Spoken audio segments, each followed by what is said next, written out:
This old guy DIY video has to do with the no weld technique that I use to use a tractor boom that's designed for the 3-point hitch on the back of a tractor on the tractor bucket. So I have this thing parked out in the yard for demonstration purposes. But what I did is measured the width of the bucket, and then I cut this 4x4 and just laid it in the bucket. Then I took a ratchet strap and just tied on here and tied this boom into position where I wanted it. Then I measured from one end to the center post. In my case, it was 28 inches. I took a piece of 2x4, some structural screws, and I screwed that into the 4x4. Then I took a third piece of 2x4, just a little stubby guy that would fit between this rail and the center post, and I just screwed it here as a locator. So I have locators on both sides, so the thing cannot move back and forth.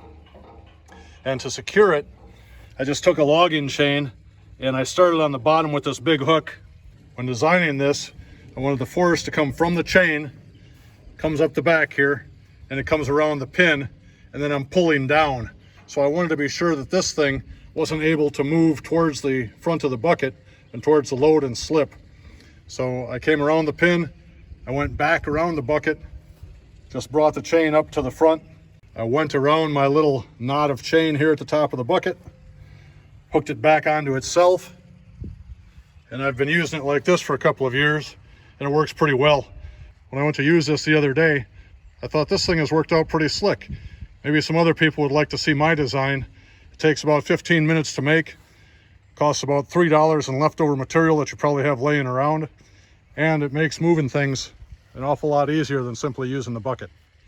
The goal of the wooden structure is to keep the boom from moving from left to right, and then the chains are responsible to hold this thing down so it can't pop out of the bucket, and therefore allows you to carry your load. And once this setup is under tension from the load, it doesn't move around at all. So I'll just grab the end of the boom here.